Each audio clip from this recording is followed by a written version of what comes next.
Hi friends, कैसे हैं आप लोग। मैं राहुल राष्ट्रवादी स्लो क्लासेस चैनल में आपका फिर से स्वागत करता हूं। तो फ्रेंड्स, आज हम अपने फिर से एक नए वीडियो के साथ मिलेंगे, जिस वीडियो का नाम होगा मौर्य साम्राज्य, यानी मतलब मौर्य वंश। पिछले वीडियो में हम लोग घनानंद के बारे में पढ़कर ख़त्म किए थे। अब इसके आगे की ओर हम लोग चर्चा करेंगे। तो फ्रेंड्स, आप सभी को मालूम है, चाहे वो बड़ा कंपटीशन या छोटा हो, सभी में मौर्य साम्राज्य से रिलेटेड क्वेश्चन हमेशा आते रहता है। और मौर्य साम्राज्य अपने आप में एक बहुत बेहतरीन टॉपिक है, चाहे वो प्री के एग्जाम से रिलेट हो या मेंस के एग्जाम से या कहीं इंटरव्यू में पूछा जाए। तो बेझिझक हुए हम इस टॉपिक की चर्चा करेंगे। तो देखिए फ्रेंड्स, मौर्य साम्राज्य भारत में बहुत समय पहले शक्तिशाली साम्राज्य का जन्म हुआ, जिसका नाम था मौर्य साम्राज्य। इसका जो है उत्थान 322 से लेकर 185 ईसा पूर्व तक हुआ था। तो मौर्य साम्राज्य की जानकारी हमें किससे प्राप्त होती है, तो सबसे पहले इसके बारे में थोड़ा जानने का हम प्रयास करेंगे। तो देखिए फ्रेंड्स, मौर्य साम्राज्य के जो है साहित्यिक स्रोत, मौर्य साम्राज्य की जानकारी है कुछ साहित्यिक स्रोत से हमें प्राप्त होती है। फ्रेंड्स देखिए, अर्थशास्त्र जो ये है बुक, ये चाणक्य लिखे थे, जिसका एक अन्य नाम है कौटिल्य भी नाम है। चाणक्य या कौटिल्य अर्थशास्त्र लिखे थे। अर्थशास्त्र में क्या बताया गया है, मौर्य साम्राज्य के बारे में बताया गया है। वहाँ पर राजनीतिक, आर्थिक, प्रशासनिक, सामाजिक व्यवस्था के बारे में इसमें वर्णन किया गया है अर्थशास्त्र में। और इसके रचयिता कौन है, चाणक्य है। अब अगला स्रोत है मुद्रा राक्षस। मुद्रा राक्षस कौन लिखे हैं, तो ये विशाखदत्त लिखे हैं। मुद्रा राक्षस किसका रचना है, तो विशाखदत्त का है। इससे भी हमको मौर्य साम्राज्य के बारे में जानकारी मिलती है। अगला है इंडिका, जो बहुत इंपॉर्टेंट है, एग्जाम में हमेशा आता है। इंडिका का लेखक कौन है, तो इंडिका का लेखक मेगास्थनीज है। मेगास्थनीज इंडिका में मौर्य साम्राज्य के बारे में बहुत सारा वर्णन किए हैं, और सबसे ज़्यादा इंडिका से ही हमें मौर्य साम्राज्य के तत्कालीन व्यवस्था के बारे में पता चलता है। अगला है जस्टिन है। जस्टिन एक यूनानी लेखक है, इनसे भी हमको मौर्य साम्राज्य के बारे में जानकारी प्राप्त होता है। जस्टिन तो चंद्रगुप्त मौर्य को कहे थे ये पूरे भारत पर एक छत्र राज करने वाला राजा है। अब देखिए, सबसे पहले चंद्रगुप्त नाम का उल्लेख जूनागढ़ अभिलेख में मिलता है। जूनागढ़ अभिलेख रुद्रदामन द्वारा स्थापित किया गया था। ठीक, एग्जाम में आता है जूनागढ़ अभिलेख किससे रिलेट है, तो रुद्रदामन द्वारा रिलेट है। और सबसे पहले चंद्रगुप्त का नाम जो है किस अभिलेख में आता है, तो जूनागढ़ अभिलेख में आता है। अब आगे चलेंगे फ्रेंड्स। यह था मौर्य साम्राज्य के व्यवस्था के बारे में जानने का एक सरल तरीका। अब देखिए, मौर्यों की जो उत्पत्ति हुई थी, इसमें बहुत बड़ा विवाद बना हुआ है। आखिर ये क्या थे, प्रारंभ में किस वंश से संबंधित थे। तो बहुत सारे विद्वान अपना पक्ष दिए, तो कुछ इसमें की पॉइंट्स हैं। तो देखिए, ब्राह्मण परंपरा के अनुसार ये शूद्र थे। क्या थे, मौर्य शूद्र से, जो मूरा नामक स्त्री से जन्म लिए थे। ब्राह्मण परंपरा के अनुसार ये शूद्र थे मौर्य, और मूरा नामक स्त्री से जन्म लिए थे। अब देखिए, महावंश जो बौद्ध साहित्य है, महावंश एक बौद्ध साहित्य है, इनके अनुसार ये क्षत्रिय थे जो गोरखपुर में रहते थे। अब देखिए, परिशिष्ट वर्ण पर्वन में इन्हें मोर पालक का पुत्र बता दिया गया है। और मुद्रा राक्षस जो विशाखदत्त की रचना है, ये भी इन्हें वृषण अर्थात क्षुद्र की संज्ञा दिए हैं। और राजपूताना गजेटियर में इन्हें राजपूत कहा गया है। तो देख रहे हैं ना, कहीं से भी इनका एक नहीं आ रहा है, इनमें विवाद के विषय बना हुआ है। हालांकि ये क्वेश्चन जो है डीपली है। आप जब BCS UPSC का जब तैयारी करेंगे, तो इससे हमेशा मेंस के एग्जाम में आता है और प्री के भी एग्जाम में आता है। और मैं इस तरह से पढ़ाता हूँ ताकि आपका हर तरह से टॉपिक क्लियर हो जाए, और यही पढ़ने का तरीका भी है। तो यह कुछ पॉइंट्स था मौर्य साम्राज्य के बारे में। अब हम आपको फ्रेंड्स बताएंगे मौर्य साम्राज्य के संस्थापक चंद्रगुप्त मौर्य के बारे में। तो ध्यान से सुनने का प्रयास कीजिएगा। अगर आपको ये लेना हो तो आप इसको स्क्रीनशॉट ले लीजिएगा।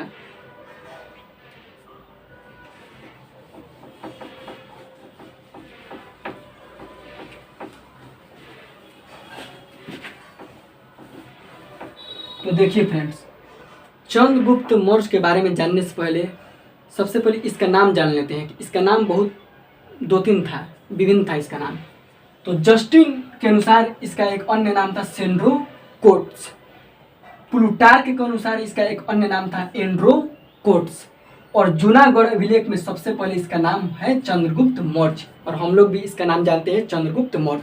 हालांकि एग्जाम में आ सकता है, इंपॉर्टेंट है, सेंड्रोकोट्स किस राजा का नाम है, तो चंद्रगुप्त मौर्य का, तो इसका एक अन्य नाम था। अब हम जानेंगे भारत के महान सम्राट जो हो चुके थे चंद्रगुप्त मौर्य के बारे में। तो चंद्रगुप्त मौर्य के बारे में हम यहाँ पर समझने का प्रयास करेंगे। तो इनका जो जन्म हुआ था 345 ईसा पूर्व में चंद्रगुप्त मौर्य का जन्म हुआ था। चंद्रगुप्त जो राजा थे ये बहुत स्वेच्छाचारी थे, और जो भी अधिकारी अपने हाथ में लिए थे और अपने से निर्णय कर कर साम्राज्य को चलाते थे, और ये बहुत अच्छे राजा थे। अब देखिए फ्रेंड्स, नंद वंश के अंतिम शासक घनानंद को हराने में किस महान व्यक्ति का योगदान था, तो चाणक्य का था। चाणक्य की सहायता से इन्होंने नंद वंश को समाप्त किया, घनानंद को हराया, और किसकी स्थापना किया, तो मौर्य वंश की स्थापना किए। और यह 322 ईसा पूर्व गद्दी पर बैठे। कब बैठे गद्दी पर? 322 ईसा पूर्व गद्दी पर चंद्रगुप्त मौर्य बैठे थे। अब फ्रेंड्स देखिए, जो सेल्यूकस निकेटर था, जो सिकंदर के साथ आया हुआ था, सिकंदर का राजदूत था, सेल्यूकस निकेटर के साथ युद्ध चंद्रगुप्त मौर्य 305 ईसा पूर्व में किए। सेल्यूकस निकेटर के साथ युद्ध कब किए? 305 ईसा पूर्व में किए। चंद्रगुप्त मौर्य और सेल्यूकस निकेटर के बीच युद्ध 305 ईसा पूर्व में हुआ था, जिसमें सेल्यूकस निकेटर क्या हो गए थे? हार चुके थे। जब ये हार गए तो इनकी एक पुत्री थी जिसका नाम है हेलेन, जिसे कार्नेलिया भी इनका नाम है, कार्नेलिया भी चंद्रगुप्त मौर्य से शादी किए। सेल्यूकस निकेटर की पुत्री हेलेन कार्नेलिया की शादी किससे हुई? चंद्रगुप्त मौर्य से हुई। और युद्ध की शांति संधि के अनुसार 4 राज्य चंद्रगुप्त मौर्य को मिला। पहला क्या था? कांधार, दूसरा काबुल, तीसरा हेरात तथा चौथा मकरान। यह क्या था? ये चारों राज्य चंद्रगुप्त मौर्य को मिला, जिससे मौर्य साम्राज्य का और स्थिति अच्छा हो गया। अब अगला पॉइंट जो है, चंद्रगुप्त मौर्य का प्रधानमंत्री चाणक्य था। इनका प्रधानमंत्री कौन था? चाणक्य था। अब देखिए फ्रेंड्स, चंद्रगुप्त जो मौर्य थे यह जैन धर्म को मानते थे। किस धर्म के अनुयायी थे? जैन धर्म के अनुयायी थे। और इनको शिक्षा कौन दिया था? तो जैनिक गुरु भद्रबाहु दिए थे। कौन दिए थे? जैनिक गुरु भद्रबाहु इनको क्या दिए थे? शिक्षा दिए थे। किसको? चंद्रगुप्त मौर्य को। अब देखिए, जो मेगास्थनीज था किसके दरबार में रहता था? चंद्रगुप्त मौर्य के दरबार में रहता था। मेगास्थनीज किसके दरबार में रहता था? चंद्रगुप्त मौर्य के दरबार में रहता था। अब अगला फ्रेंड्स पॉइंट है चंद्रगुप्त से रिलेटेड, समझते जाइएगा, मैं मिटाते जाऊंगा, आप मेरा आवाज़ सुनिएगा तो आपको भली भांति समझने का प्रयास मिलेगा। अब देखिए, जो चंद्रगुप्त मौर्य और सेल्यूकस निकेटर के बीच का युद्ध हुआ था उसका वर्णन आपका एपियानस में किया गया है। इसमें किया गया है? एपिनायस में किया गया है। जो सेल्यूकस निकेटर और चंद्रगुप्त मौर्य के युद्ध का वर्णन है वो एपिनायस में किया गया है। अब देखिए फ्रेंड्स, प्लूटार्क के अनुसार जब सेल्यूकस निकेटर भारत छोड़कर जा रहा था तो 500 हाथी चंद्रगुप्त मौर्य ने उन्हें दिया था। कितने हाथी? 500 हाथी चंद्रगुप्त मौर्य ने उनको क्या दिए थे? किसको? सेल्यूकस निकेटर को। अब फ्रेंड्स देखिए, इनका अंतिम पॉइंट, चंद्रगुप्त मौर्य की मृत्यु 298 ईसा पूर्व में श्रवण बेलगोला में, जो कर्नाटक में है, वहाँ पर उपवास के दौरान हो गई थी।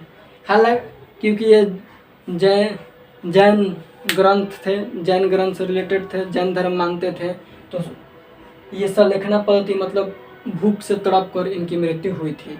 इनका अंतिम समय श्रवणबेलगोला कर्नाटक में बिताया गया है।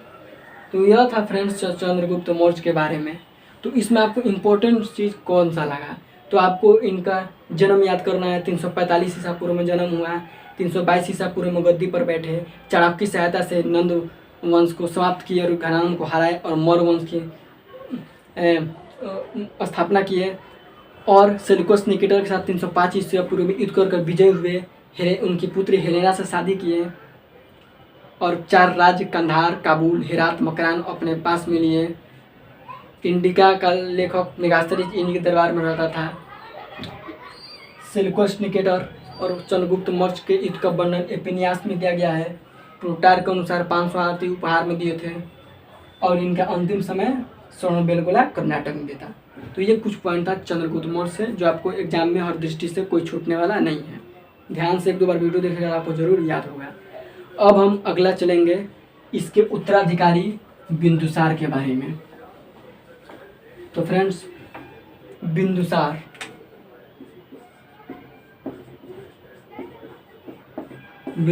का भी कुछ अन्य नाम था, तो पहले समझ लेते हैं। वायु पुराण के अनुसार इसका नाम था भद्रसार। यूनानी लेखक के अनुसार इसका नाम था अमित्रोचेट्स। जैन ग्रंथ में इसको सिहसैन की संज्ञा दी गई है और चीनी विवरण में इसे बिंदुपाल नाम दिया गया है। तो यह था बिंदुसार का कुछ अन्य नाम। अब देखिए बिंदुसार, तो बिंदुसार जो है राजगद्दी पर अपने पिता की मृत्यु के बाद 298 ईसा पूर्व में बैठा और इसको शत्रु विनाशक कहा जाता था। बिंदुसार को अमित्रघात कहा जाता था। क्या कहा जाता था? अमित्रघात। अमित्रघात मतलब होता है शत्रु विनाशक। और बिंदुसार को अमित्रघात कहा जाता था, इसका नाम है शत्रु विनाशक। बिंदुसार जो था आजीवक संप्रदाय को मानता था। किसे मानता था? आजीवक संप्रदाय को बिंदुसार जो था क्या था? वो मानता था। अब देखिए फ्रेंड्स, इसके काल में, बिंदुसार के काल में तक्षशिला में 2 विद्रोह हुए। तक्षशिला में कितने विद्रोह हुए? 2 विद्रोह हुए। तो सबसे पहले इसने सुसीम को भेजा अपने पुत्र, और दूसरी बार में अशोक को भेजा जो बिंदुसार का पुत्र था। और फ्रेंड्स देखिए, बिंदुसार के दरबार में कौन आता है? तो बिंदुसार के दरबार में आपका डाइमेकस आया था। बिंदुसार के दरबार में कौन आया था? डाइमेकस आया था, जिसे मेगास्थनीज का उत्तराधिकारी भी माना जाता है। एग्जाम में आता है कि बिंदुसार के दरबार में कौन आया था? डाइमेकस।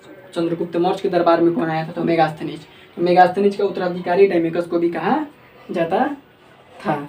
अब देखिए फ्रेंड्स, एथेनियस के अनुसार, एथेनियस एक विद्वान का नाम है, इनके अनुसार जो बिंदुसार थे सीरिया के नरेश एंटियोकस, सीरिया के शासक किसके? एंटियोकस प्रथम से कुछ मांग किए। बिंदुसार सीरिया के शासक एंटियोकस से एक मदिरा, सूखा अंजीर और एक दार्शनिक भेजने का मांग किए थे। एग्जाम में आता है कि सीरिया के नरेश से क्या मांगे थे बिंदुसार? तो एक सूखा अंजीर, एक मदिरा और एक दार्शनिक।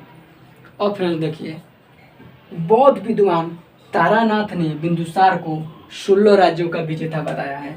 तारानाथ ने बिंदुसार को कितने राज्य का विजेता बताया है? 16 राज्यों का। तो यह फ्रेंड्स था बिंदुसार से रिलेटेड कुछ पॉइंट्स। तो इसका मेन पॉइंट्स है कि बिंदुसार का अमित्रघात कहा जाता है, शत्रु विनाशक। तक्षशिला में 2 विद्रोह हुआ, अशोक और सुसीम को भेजा। इसके दरबार में कौन आया? डाइमेकस आया। किस संप्रदाय का? आजीवक संप्रदाय का था। एथेनियस के अनुसार सीरिया के नरेश से क्या अनुरोध किए? मदिरा का, सूखा अंजीर का और एक दार्शनिक भेजने का अनुरोध किए। तारानाथ के अनुसार बिंदुसार 16 राज्यों का विजेता था। तो फ्रेंड्स, वीडियो लंबा ना हो जाए इसलिए आज इतना ही। अब अगला हम चर्चा करेंगे मौर्य साम्राज्य में सबसे शक्तिशाली शासक अशोक महान के बारे में। तो मुझे पूरा विश्वास है आपको मेरा वीडियो पसंद आया होगा। तो पसंद आया तो प्लीज़ जोर से लाइक शेयर एंड सब्सक्राइब जरूर कीजिएगा। थैंक्स। जय हिंद।